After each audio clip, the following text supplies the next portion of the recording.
2 tiers de la population mondiale croient en la réincarnation. Et en France, selon un sondage de l'IFOP, c'est 1 tiers des Français qui croient en la réincarnation. C'est 10% de plus qu'il y a 20 ans. Alors les vies antérieures, ça intrigue et surtout ça attire beaucoup d'attention. Aujourd'hui, dans cette vidéo, je voudrais vous présenter 2 bénéfices importants qu'il y a à explorer nos vies antérieures. On se retrouve tout de suite après ça.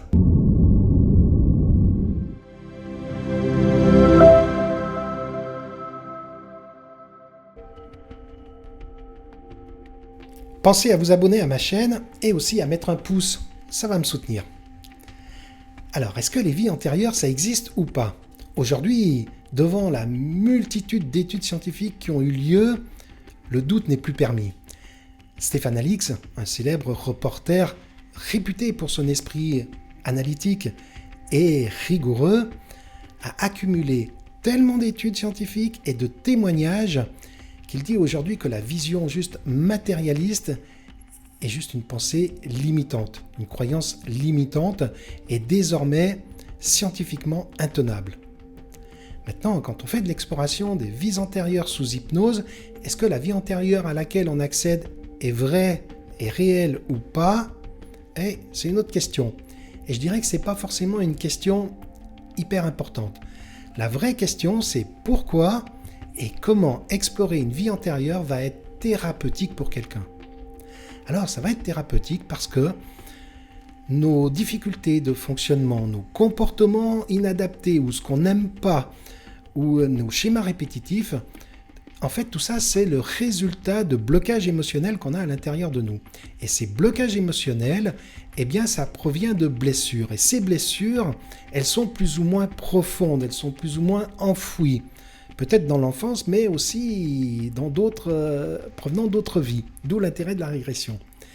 Maintenant, ce qui se passe, c'est que on ne peut accéder à ces blessures, on ne peut plonger en profondeur pour confronter ces blessures, pour guérir ces blessures, que à la mesure que notre niveau de conscience ne le permet.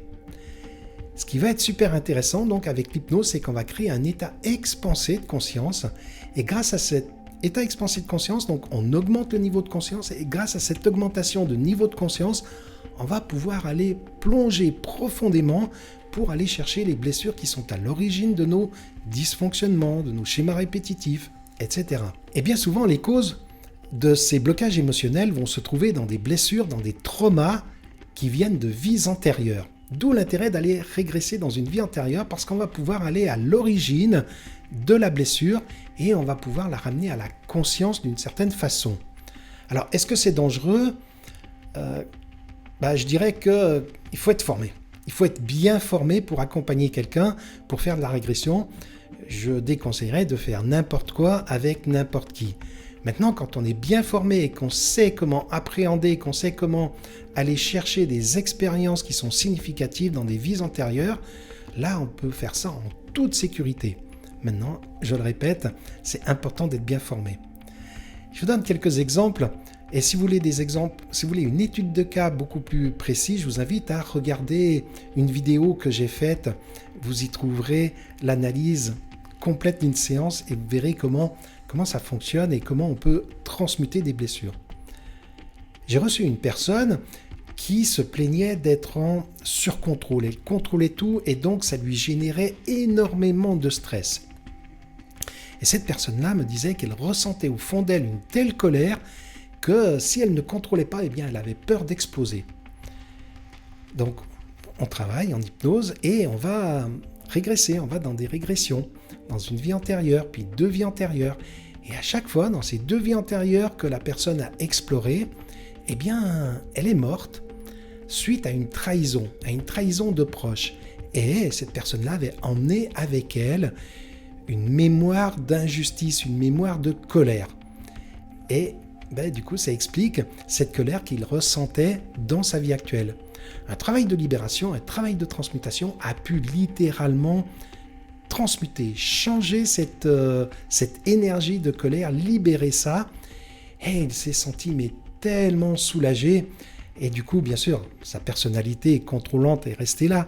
Mais en tout cas, la colère qu'il ressentait à l'intérieur de lui, ça a véritablement disparu. Et il a pu travailler ensuite sur véritablement sa personnalité pour adoucir et pour mettre plus de lâcher prise dans sa vie.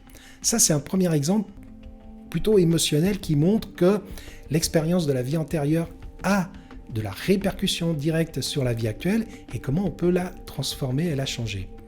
Une deuxième expérience au niveau physique, une personne était venue parce qu'elle avait des torticolis à répétition et bien qu'elle allait voir des kinés, des ostéopathes, ça lui faisait du bien pendant un certain temps, mais ça revenait à nouveau des torticolis. On a régressé dans des vies antérieures et là, elle s'est retrouvée au dernier jour de sa vie, dans cette vie antérieure, où elle est morte pendue. Et donc son corps avait gardé une mémoire cellulaire, ce que j'appelle une empreinte karmique, qui a fait que, il ressentait dans cette vie-là des douleurs, des tensions au niveau du cou. Là aussi, un travail de transmutation, un travail de libération a permis de libérer cette douleur. Hey, c'est juste incroyable. La personne, ça faisait des années qu'elle souffrait de ça. Et en une séance, boum, elle a pu se libérer. Des exemples comme ça, il y en a vraiment beaucoup. Ça montre l'intérêt d'aller chercher la vie antérieure, d'aller explorer des vies antérieures. Maintenant, est-ce que c'est vrai? Est-ce que c'est juste de la métaphore? D'un point de vue thérapeutique, c'est pas vraiment important. L'autre grand bénéfice qu'on peut avoir en allant explorer des vies antérieures, c'est aller récupérer des ressources, c'est aller récupérer ce que j'appelle des cadeaux. Et là, il ne s'agit plus d'aller libérer des blocages émotionnels ou d'aller transmuter des traumatismes qu'ils ont eu dans des vies antérieures. Il s'agit d'aller récupérer finalement des enseignements, des apprentissages qu'une personne a pu faire dans sa vie antérieure. Je vous donne un exemple. Une personne qui était venue me voir parce qu'elle a eu pas mal de défis, de problèmes dans sa vie, d'accidents, et tout ça, ça la plombait pas mal. Et dans une vie antérieure, elle a régressé. Elle était en Amérique du Sud. Elle avait vécu des traumatismes aussi dans son enfance. Elle avait perdu une sœur, elle avait perdu ses parents.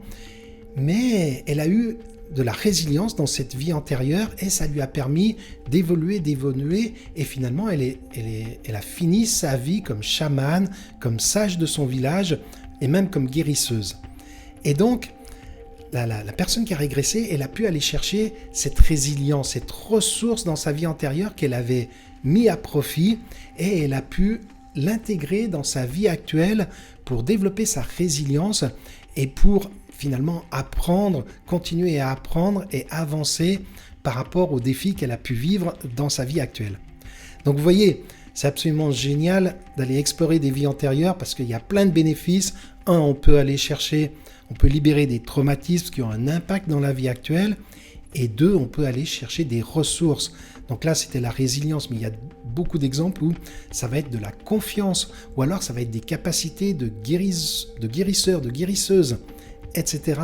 C'est vraiment passionnant. Maintenant, je le répète, c'est quand même important de faire ces expériences avec des personnes qui sont formées sérieusement. Alors, si le sujet vous intéresse, si vous souhaitez en savoir plus, abonnez-vous à ma chaîne et puis aussi, n'hésitez pas à me contacter, soit pour vivre l'expérience, une régression dans une vie antérieure et en tirer les profits, les bénéfices, ou alors si vous aussi vous voulez guider des personnes à faire ces expériences transformatrices dans des vies antérieures pour libérer des blocages profonds, contactez-moi, nous en discuterons ensemble.